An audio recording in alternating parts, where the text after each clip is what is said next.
et moi je les guérirai. Alors écoutez, je suis un peu désolé, mais je manque de sommeil, je ne sais pas si ça se voit. Alors, si vous me voyez fermer les yeux, comme ça, les enfants, vous voyez, d'accord? Rendez-moi service. Pour éviter que je m'endorme, ça ferait très mauvais effet. Hein.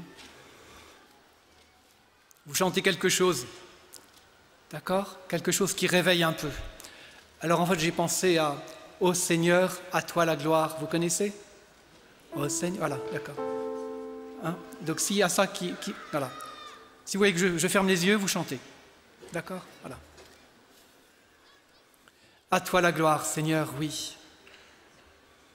En fait, qu'est-ce que c'est que la gloire de Dieu? Alors, il y a beaucoup de réponses qui toutes se complètent, sont importantes. On n'arrive pas au bout, quoi, dire la gloire de Dieu. Mais la gloire de Dieu, c'est par exemple que nous soyons vivants, tout simplement. Mais vraiment vivants, vraiment réveillés, j'ai envie de dire, hein, vraiment vivants, quoi. Vraiment heureux. C'est ça la gloire de Dieu. Ça commence là aussi. Et la tristesse de Dieu, c'est que nous soyons malheureux ou morts. C'est triste. C'est déjà énorme de savoir ça. La gloire de Dieu, c'est que nous soyons vivants et heureux. Ça veut dire que Dieu se soucie de nous, qu'on est très important pour lui. Ça veut dire ça d'abord. Dans l'évangile d'aujourd'hui, on voit que Jésus, que Dieu, est triste des personnes qui ne comprennent pas, qui ne veulent pas voir, qui ne veulent pas entendre. Et il est heureux quand on comprend, quand on entend et que l'on voit. Le bonheur, Dieu qui est là, quoi. Combien de prophètes et de justes ont voulu voir ce que vous voyez et ne l'ont pas vu, ont voulu entendre ce que vous entendez et ne l'ont pas entendu. Et vous ici maintenant à Paris, heureux êtes-vous de chercher Dieu, de savoir au moins un peu quelque part qu'il est notre bonheur, que l'on peut s'appuyer sur lui, qu'on peut lui faire toute confiance. Toute confiance. La question qu'on peut se poser, c'est comment est-ce que vous avez pu venir ici?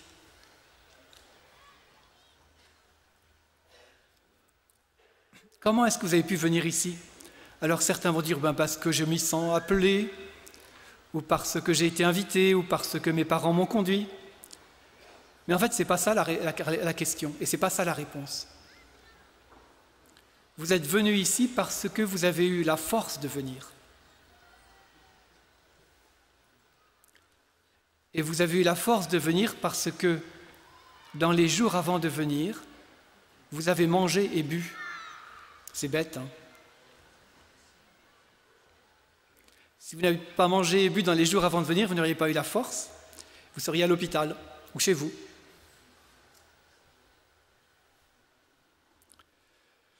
Vous êtes d'accord, les enfants? Si vous n'aviez pas mangé et bu, vous ne seriez pas là. Vous êtes d'accord? Ouais. Je demande aux enfants parce qu'ils ont beaucoup de bon sens de ce côté-là. En général, ça aide bien. Hein? Et en mangeant et en buvant, vous avez fait ce que le Seigneur vous demandait de faire. Vous avez humblement tenu compte de vos besoins. C'est bête aussi, et c'est vrai. La confiance, la foi dans le Seigneur s'exprime aussi par le respect de nos besoins. Quand je mange, je fais ce que le Seigneur attend de moi. Alors raisonnablement, bien sûr, hein, d'accord? Et même quand vous jouez, vous faites ce que le Seigneur attend de vous. Vous avez confiance en lui. C'est étonnant, hein? C'est étonnant. Mais voilà, on n'a pas seulement faim pour son corps, pas seulement des besoins pour son corps, on a des besoins pour son esprit, son âme. Et on a faim de Dieu, on a faim d'autre chose que de nourriture, on a faim de Dieu. Jésus, vous vous rappelez, quand il affronte le tentateur dans le désert, il va lui dire L'homme ne vit pas seulement de pain, mais de toute parole qui sort de la bouche de Dieu. On a besoin de manger Dieu, c'est un peu étonnant.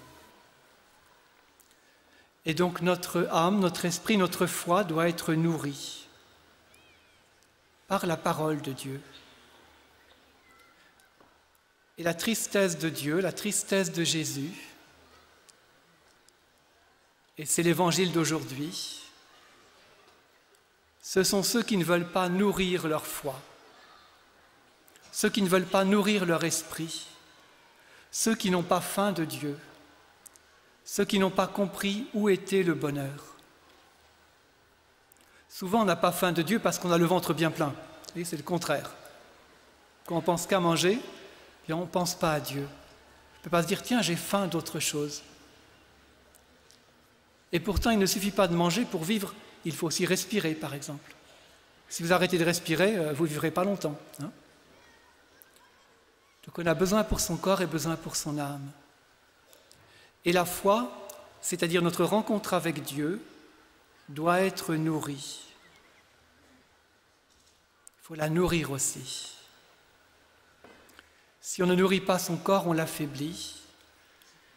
Si on ne nourrit pas son esprit, on l'affaiblit aussi. Et nous sommes ici pour nourrir nos esprits.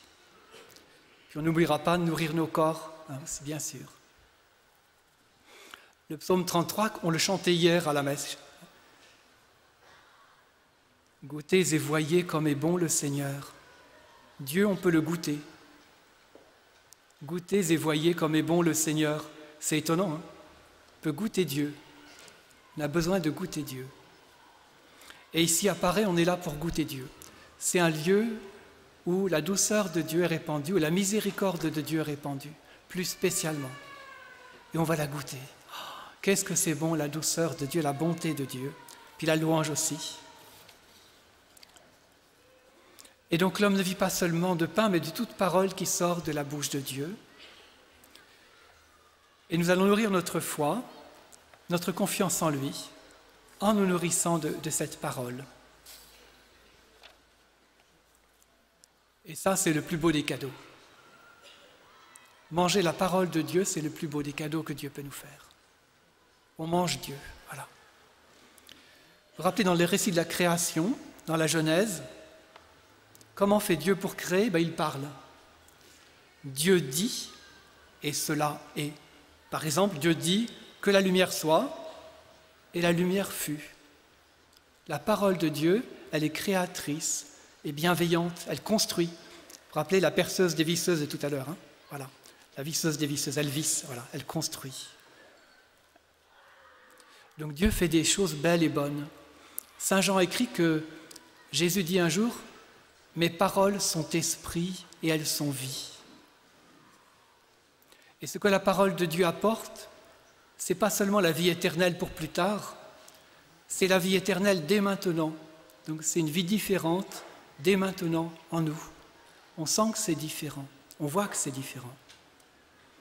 Alors si vous aimez vraiment quelqu'un, le plus beau cadeau que vous puissiez lui faire, c'est de lui donner la parole de Dieu, de le mettre en contact avec la parole de Dieu. Il n'y a pas de plus beau cadeau. Et cette parole va dire en nos cœurs,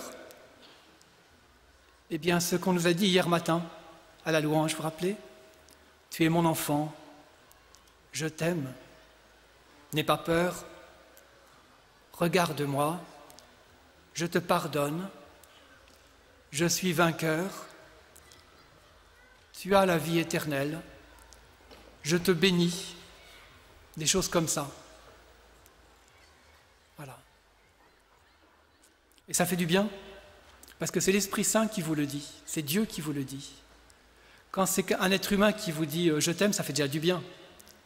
Mais quand c'est l'Esprit Saint, c'est complètement autre chose. C'est bien plus fort. C'est la racine. Alors où trouve-t-on la parole que l'on doit recevoir et donner? Bien sûr, dans la Bible. Alors on pourrait penser à la communion. Tout à l'heure, certains vont communier, puis d'autres sont trop petits ou ne sont pas prêts, ou etc. La communion, c'est le produit de la parole.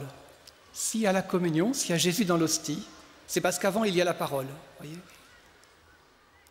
c'est la parole qui fait l'Eucharistie. Donc, s'il faut manger, il faut aussi respirer la parole. Donc la parole, on la trouve d'abord dans la Bible, ça c'est clair. C'est clair. Et quel cadeau que de raconter l'histoire sainte aux enfants. L'histoire sainte, ça forme en nous la façon dont Dieu agit. Ça nous éclaire sur comment Dieu agit. Oui. Tellement important de connaître l'histoire d'Adam et Ève, bien sûr, mais de Noé, d'Abraham, d'Isaac, de Jacob, de Joseph, le patriarche, de Moïse, etc., du petit roi David, tellement important. Quel cadeau que de leur raconter l'histoire sainte. Quel cadeau que de leur apprendre des versets de psaumes pour chanter. Goûtez et voyez comme est bon le Seigneur est mon berger, je ne manque de rien. Ou de leur donner des chants inspirés par la parole. C'est tellement important les chants inspirés par la parole, ça porte le chant. Alors moi je ne dors pas, mais vous êtes en train un petit peu de dormir, alors on va chanter justement un petit coup de « À toi la gloire », d'accord ? À toi, au Seigneur, à toi la gloire. Vous êtes d'accord ?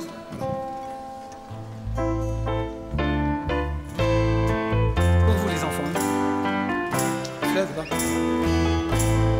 Ô Seigneur, à toi la gloire, la louange pour les siècles. Ô Seigneur, à toi la gloire, éternel est son amour. Ô Seigneur, à toi la gloire, la louange pour les siècles.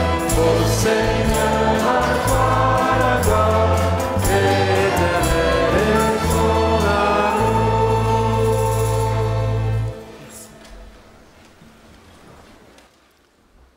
Oui, ça nous rend vivants, ça nous détourne de nous-mêmes, même quand on est endormi. Alors, quel cadeau aussi pour les enfants, puis les plus grands, de faire découvrir Jésus, à travers les évangiles, les lettres des apôtres.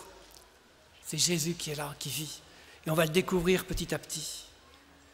Quelle merveille que de découvrir ce qu'on appelle la lectio divina, vous savez, la lecture amoureuse de la parole de Dieu, tout simplement. On ne comprend pas tout, mais c'est Dieu qui parle et qui est là. Ça nourrit nos cœurs. Oh, quel mystère! C'est vraiment vivant. Puis le Père Hugues nous invitait hier non seulement à lire, mais à écrire. Écrire, hein, c'est important, vous voyez, pour mettre dans la mémoire de nos cœurs les choses.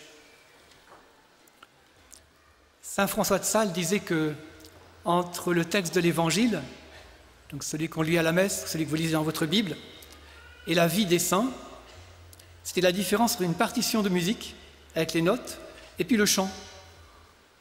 Les saints sont des gens qui chantent Dieu, qui chantent l'Évangile dans leur vie de tous les jours. Donc quel cadeau que d'être plongé dans la vie des saints. Alors, tout à l'heure, on vous parlait de Saint Joseph, la bande dessinée. Alors, je ne suis pas payé pour la réclame, hein, mais je vous le dis tout de suite. Mais je pense aussi au DVD, Sage Prod, hein, la vie de Saint Philippe Néri. À voir en famille, c'est extraordinaire, extraordinaire. Vous parlez de Miracle du ciel ce matin, avec réduction de 20%, hein, c'est intéressant toujours, voilà. Mais Saint Philippe Néri, c'est vraiment bien, c'est vraiment bien. Sainte Bakita, c'est pour les plus grands, c'est plus dur, mais c'est très très beau. C'est une histoire qui vous fait changer, hein, voilà. Parce que c'est Dieu qui est là, c'est la parole de Dieu. Puis quelle joie que de découvrir ou de faire découvrir encore les enseignements de l'Église. Les enseignements de l'Église, c'est la parole de Dieu qui est expliquée, commentée pour aujourd'hui. C'est tellement beau, c'est lumineux des fois. Oh là là. Quand j'étais au séminaire il y a très très longtemps, avec le père Bernard Pérouse, vous voyez comme c'est très vieux, hein, très très vieux. Tous les deux, on est très très vieux. Eh bien, quand j'avais le cafard, j'allais lire ce que lisait le pape Paul VI. Le pape Paul VI avait une façon d'écrire que j'aimais beaucoup. Et je lisais du Paul VI et ça me remettait le moral. Hein, voilà. Quelle lumière que d'entrer dans cette prière du chapelet. Le chapelet, c'est la parole de Dieu aussi, d'une autre façon qui est donnée, vous voyez, que l'on médite, que l'on reçoit, voilà, que l'on garde dans nos cœurs, une prière toute simple. Et puis d'entrer dans toutes les prières de l'Église, tous les textes de prière de l'Église. À l'Esprit Saint, le viens Esprit Saint, le viens Esprit Créateur. mais d'autres prières à la Vierge Marie ou à Jésus ou au Père, qui sont tellement extraordinaires. Ça fait du bien, on sent que ça nous change. Puis quand on est desséché, on le répète plusieurs fois et ça fait du bien. Voilà. Et c'est comme ça qu'on se nourrit, qu'on nourrit son esprit. Donc il faut nourrir son corps pour avoir la force, voyez. Il faut aussi nourrir son esprit pour avoir la force de croire, la force de faire confiance. La nourriture de la confiance, c'est la parole de Dieu. On n'a pas confiance en Dieu seulement parce qu'on décide, il faut décider, mais parce qu'on nourrit cette confiance. Voyez. Et on va la nourrir par la rencontre de Dieu dans sa parole, de toutes les façons qu'il nous donne.